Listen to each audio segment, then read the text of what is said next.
Retro Ghetto. Hi everybody, welcome back to the Retro Ghetto. So when I was putting this video concept together, I was initially thinking I was just going to cover the video game sets that I am trying to complete and that I'm actively pursuing. However, I then started thinking to myself, well, how many video games do I actually own? It's been a very long time since I did a count, so I figured, well, let's delve into every single individual console library that I currently collect for, the state of play, where I'm at with it, where I see that collection going forwards, what games I'm after, what games I've recently added, and ultimately get to the total of how many video games I own total within the Retro Ghetto 3.0.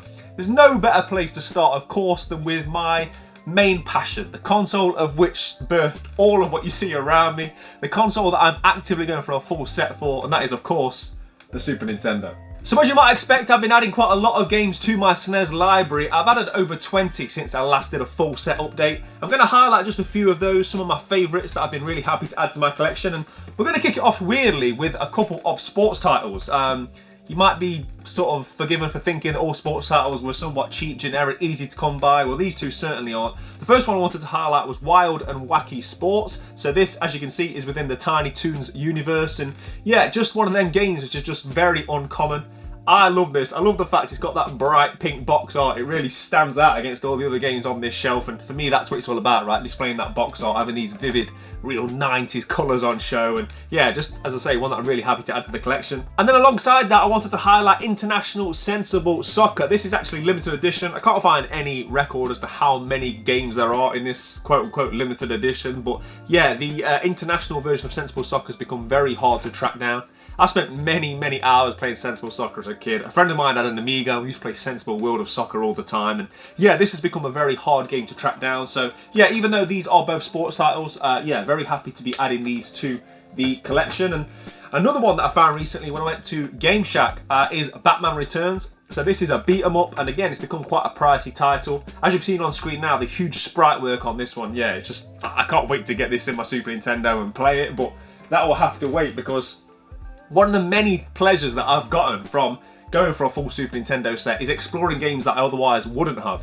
I'm currently playing Terranigma, and I'm absolutely loving that. I'm only sort of maybe 10 hours into it, but I would honestly say it's up there as one of my favourite Super Nintendo games of all time. And would I have spent the big money on that had I not been going for a full set? I don't know. So learning and exploring new games as a result of this collecting hobby is, yeah, just one of the many things that I'm enjoying about this journey. And speaking of which, I was managed to pick this up from my good friend Rich over at Old School Gaming, and that is Super Pang. This is one of them games that you can actually pick up now as a modern retro release on the Nintendo Switch, I believe, but I never wanted to. This is one of them games that I'd always wanted to play on the original hardware, and yeah, now I've got my copy of Super Pang, I'll be able to do that, and I don't think there's many things more 90s than that box art, right? And that takes me on to the last game I want to highlight for the Super Nintendo, and what is one of the biggest additions, arguably, of the year.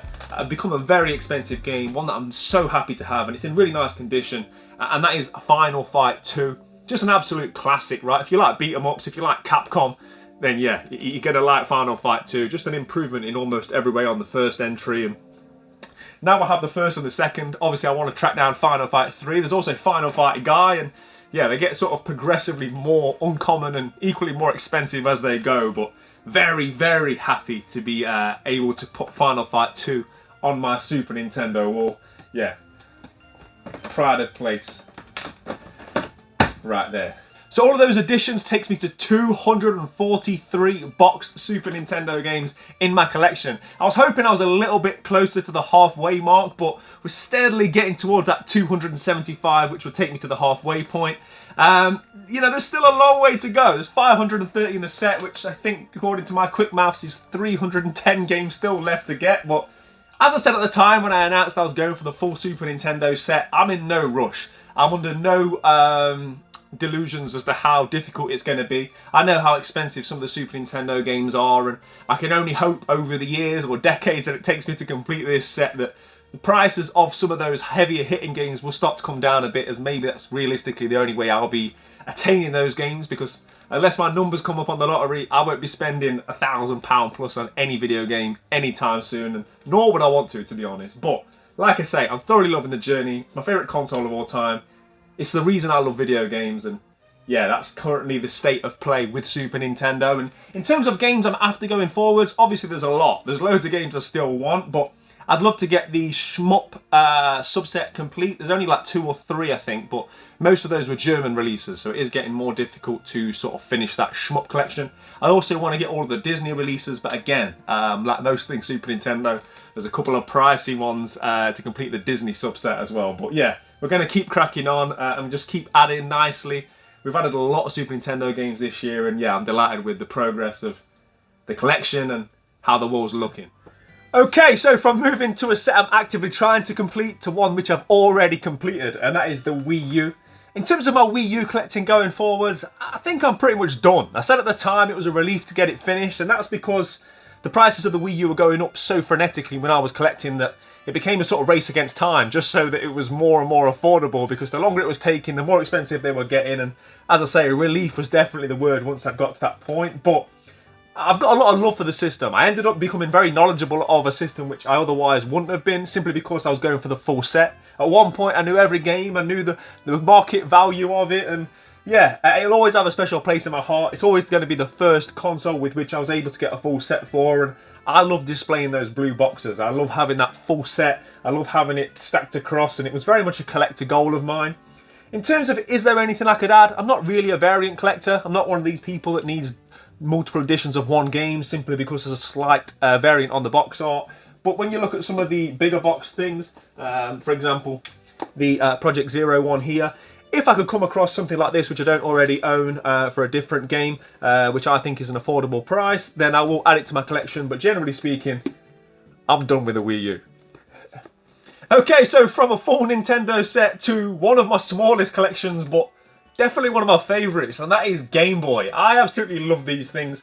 I love the artwork, I love the small cases, I love the fact it says Game Boy down the side, and yeah, whilst I would love to have more of them, I've currently only got 15. It's one of the collections, it's a strange one. I wouldn't want too many, because for me it's all about the box art, and if I had 100 of these, for example, I wouldn't be able to display them in such a way. Don't get me wrong, I wouldn't say no to them, but yeah, I do love being able to display the box art. I love having the sort of the Game Boy thing on the side here. I love that uniformity throughout, and going forwards, there's loads I would like. There's loads of probably games which are available on other systems, you know, your Metroids, your Street Fighters, all those kind of games. I just love to have that box art on display with the Game Boy collection. Yeah, loads I'd like to have going forwards, but realistically, they're not the cheapest thing to find. It's hard to find the cardboard in good condition. But more importantly for me, when I set out on the Game Boy journey, I wanted the Mario trilogy, I wanted the Pokemon trilogy. I have both of those, and yeah, Game Boy is one of the things that I will slowly add to over time, just as and when I see something, as opposed to sort of going out and hunting for it specifically. I would like the R-type games as well, but like anything, when it comes to Nintendo cardboard, you just kind of have to be right place, right time. But yeah, it's a collection that I love. Let me know in the comment section if there are any sort of Game Boy games that I need to be adding to this collection. Not necessarily ones that are ports from other systems, but maybe some Game Boy exclusives that I'm missing, because yeah, it's a library that I need to explore more going forwards for sure. So whilst we're in this section of the games room, it makes sense to stick with Nintendo and look at my Nintendo Wii collection. So I've currently got 87 games for the Nintendo Wii, and it's a library that I often say is massively underrated. I think because there's so much shovelware throughout, because there's so many releases, right, that people often overlook the gems, and there are some real gems in and amongst this collection, there really are. I like to think at this point I've got most of them, but I'm not going to be that naive, right, because I keep learning about new games for this system, and a lot of the video games I have in this room I owe to the Nintendo Wii. And the reason I say that is because this is the game that I most commonly find in charity shops. The weird and the wonderful ones get added to the Wii shelf, the rest get traded in and ultimately become games that I want for other systems. So yeah, massive shout out to the Nintendo Wii for that one. Like I say, I'm sitting on 87 games. There's nothing immediately that I want for the system, although I am trying to slowly complete the Lego subset of games. And yeah, like I say, it's just a games console which I think is massively underrated. There's a lot of games I've added in recent weeks and months that I need to play. There's a big backlog, and keep it tuned to the vlogs because I'm going to be having a Wii Play Day real soon. And yeah, I'm looking forward to playing some of these games I've been adding recently. And yeah, man, 87, I don't see it growing too much. Maybe. Why did I think this was a good idea? should have stayed where I was. Right, okay, so I figured we might as well stay with Nintendo, and that takes us to GameCube. One of the few Nintendo systems that I don't actually have real nostalgia for. A good friend of mine, he bought one from America. He went on a family holiday, came back with one. At this point in time, we had no concept of NTSC, PAL, nothing like that. So he got back to the UK and was soon disappointed by the fact that the only game we had was Pikmin. Because that's what he got with it in New York, and that's all we had. So that was pretty much my GameCube journey growing up as a young lad. And over time, obviously, I've developed a love for the GameCube. I think it's a great system. There's a lot of very good games on here. But for being honest, when I bought the system, all I really wanted was Ikaruga and Paper Mario at 1,000 Year Door. There are some great titles on this system. I would like to add more, but the way that the GameCube prices have spiked in recent years, and with me not having the nostalgia for it, it's another one of them systems that's very much as and when. As I see games for it, when I'm out and about hunting, like recently, I think just last week I added Puyo Pop Fever. The cover art caught my eye. It was nice and cheap, and that's pretty much the way in which I collect for this system. But I've currently got 39 games for the system. Over time that will grow, but it's certainly not a focus of mine going forward. Right, okay, next up, and thankfully right by my sofa, is the Nintendo Switch. One of my favourite systems of all time. For me, if it wasn't for nostalgia, this would probably be number one. I absolutely love the Nintendo Switch. I love collecting for it.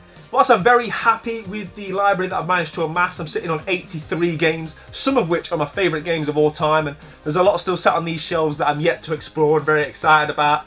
I would like to have more, and I feel that I would have a lot more if the prices hadn't held so well. A lot of these games for a long time have been very expensive. In the last year, 18 months, we have seen a decline in prices of Switch games, and I for one am very happy about that, because personally I see this as my future of video game collecting. As time goes on and space becomes more of a premium, these beautiful little red spines and the very little space that they take up on the shelf will definitely be the way that I envisage my collection going. I want hundreds, if not thousands of these. I want a red spines to run from one side of the room, maybe even wrap around the whole room one day, right? Who knows? Yeah, I just absolutely love collecting for it, and I think it's perfect for the modern retro gamer. I keep talking about modern retro. I did a video on it recently, and for me, the Nintendo Switch encompasses that in abundance. Yeah, I just love everything about it, and as I say, with the prices coming down, and in future, once the next console is released by Nintendo, I envisage these prices will come down even further, and yeah, that's when I'll get real hardcore with collecting for the Nintendo Switch, and yeah, I'm looking forward to it a lot.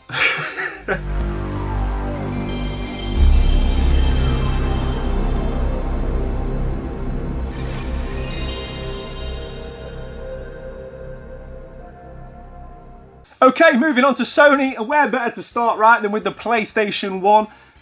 I don't know what it is about the PlayStation 1, but I just don't have a strong connection when it comes to collecting for it. And I genuinely don't know why. I had one growing up, I loved it, I spent hours and hours with my brother playing on the PlayStation 1. Maybe it's because I don't really have nostalgia for the boxes or the box art, simply because I was that generation that had a chipped PlayStation 1, right? We had games on CD rewritables that were like, I don't know, £2 each, just with a bit of Sharpie scribbled on top. Maybe it's because I don't have too much of a love for early 3D adaptation, which is why I don't collect N64, I don't collect Sega Saturn, I don't collect Dreamcast anymore, and a few others. These old man eyes don't, you know, they just don't favour too well to this early 3D visuals. But I mean, I've got some of the games that I really wanted when I set out on the PlayStation 1 journey. I've got Wu-Tang Taste the Pain, I've got Resident Evil 2, I've got the classics, you know, I've got games like Tomb Raider, Gex 3D Enter the Gecko is a personal favourite of mine. Massive nostalgia for that game. But yeah, of all the collections I have in this room, PlayStation 1 is the one that I would consider to be the most expendable. I've got 93 games, but if somebody walked in and offered me a nice cash price, this is the one that I'd be more tempted to let go. And over time, as other console libraries grow, space becomes more of a premium. Yeah, PlayStation 1 would probably be the first one to get the elbow, I'm afraid. But yeah, a lot of good memories growing up, but like I say, my heart's just not in it. Right, okay, so of course from PlayStation 1, we have to go to PlayStation 2, despite how awkward it is for me to get to and film. The reason they're on the floor is because I just think the spine art's so ugly. There is something charming about the uniformity, but yeah, I just think it's the most boring of spine arts, I really do. And similar to the Nintendo Wii, my PlayStation 2 journey leads me to constantly feel like I'm done with the collection. I've got every game I want, but there's such a vast, fantastic library of games that I'm always learning of games and adding them to my collection. And going forwards, I think I would like to add even more 2D games. Should I be able to find some more of those? There are a couple more shmups that I need, and it's definitely a system that I enjoy one-on-one fighters on, such as Marvel vs. Capcom 2. I recently added Capcom Fighting Jam. You know, games like Def Jam, Vendetta, and Fight for New York, and yeah, God of War. I mean, yeah, just sitting here now, off the cuff, just grabbing games off the shelf. There's so many classics on this system, but going forwards, I would definitely like to have all the one-on-one fighters, all the shmups, and all the games which held on to that 2D art style, because, yeah, they're fantastic games on the system, right? And now I'm going to try and get up. Of course, that takes us to PlayStation 3, and a subset that I am actively collecting for, and I'm loving the journey. So the PlayStation 3 Essentials, yeah, I've said on a recent vlog, I've got something about the colour red, right? I love the Nintendo Switch. I love the PlayStation 3 Essentials. I love how they look on the shelf, and now that the collection is growing, I'm at 45 Essentials. I can really get a vision of what it's going to be like when I've got sort of 4 times this amount, because there's roughly 200 in the Essentials set. So yeah, I think it's going to make a fantastic display running around the room. And not only that, I really enjoy collecting for the PlayStation 3. I think it's one of the greatest consoles of all time. I love that whole generation of consoles. And it's one that I largely missed out on. I've said many times before, this was sort of an era of my life and I was off doing other things, nothing too productive. But it was the most barren years when it comes to gaming. There's a lot of games that went under my radar, and the PlayStation 3 Essentials effectively are the biggest selling games on that system, so to some extent the best games, right? So picking these up gives me that impetus to explore them, learn about them, play them, and yeah, more than likely enjoy them. So yeah, absolutely loving going for that. All in all, with with all the standard spine PlayStation 3 games, with the big box stuff, and with the old school PlayStation 3 when it had the little red 3 on the top, I've got 200 games exactly for the PlayStation 3. So yeah, a sizable part of my collection, and a console which I not only enjoy collecting for, but one which I'm going to delve deeper into the library and actually play some of these games and see what I missed out on all those years back when I was doing nothing productive. Or let's move on. Oh, what am I doing with my life? I feel like I'm defending a free kick. That or posing for OnlyFans. But this is what it's taken to show you guys my PlayStation 4 collection. Love the PlayStation 4, I really do. Really enjoyed the system, fantastic library of games. I very rarely collect for current gen due to the pricing, and I've always got other things to focus on, right? As a collector, I tend to collect what's cheap.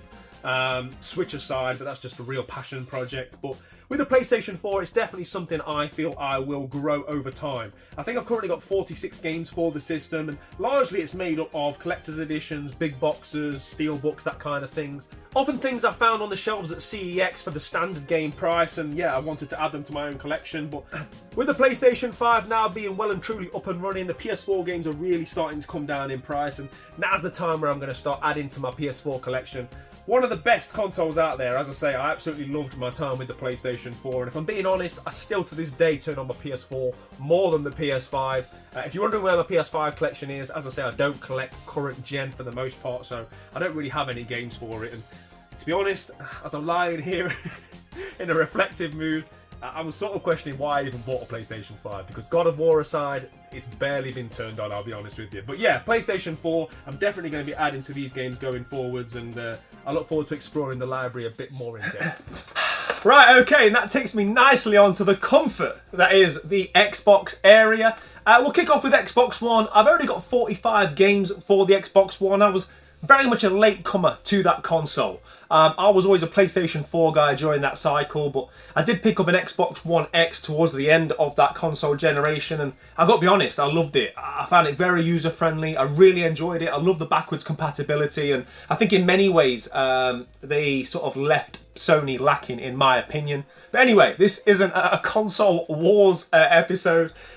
This is simply me looking at my collection. I think I've got 45 games for the Xbox One, and as I say, that's just games that I picked up towards the end of the console life cycle. There was with me having the Xbox One X, which at the time was the most powerful console on the market. There was a few times where I picked up the Xbox version over the PlayStation just because I wanted to see how the graphics and performance would fare on that system. And yeah, I really enjoyed it, but I think, you know, there's no argument. The Xbox One library of exclusives wasn't the best, so I don't envisage myself growing that collection too much going forwards outside of, as I say, picking up special editions and collector's editions that I find in CX for a very cheap price. However, where I would say that my passions with Xbox collecting lie is very much with the Xbox 360. One of my favourite systems of all time. Absolutely love everything about it. I love how affordable it is. I love the green glow from the spines. I love the library of games. I love the fact that I own an Xbox 360 kiosk, and all of those things marred together is why I've sort of got 220 games for the system. And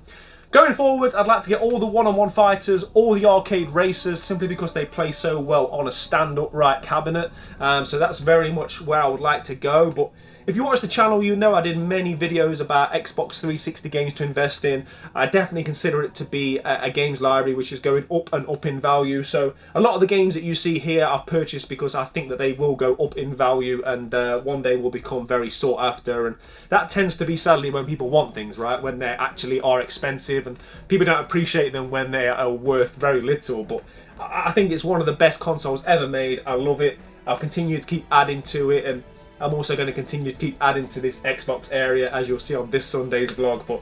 And generally speaking, I'll just keep adding titles to this system because they're so cheap, because I keep finding them at a frenetic pace in charity shops, and yeah, anything that I don't own really just gets added to my Xbox 360 collection. Sega! Right, okay, so last but by no means least, one of my favourite systems of all time, the Sega Mega Drive. I've currently got 123 games for the Sega Mega Drive, and it's one of few consoles that I will just buy any game for it. I don't care if I've got no intentions of playing it. I don't care. I want as many Sega Mega Drive games as I can get my hands on.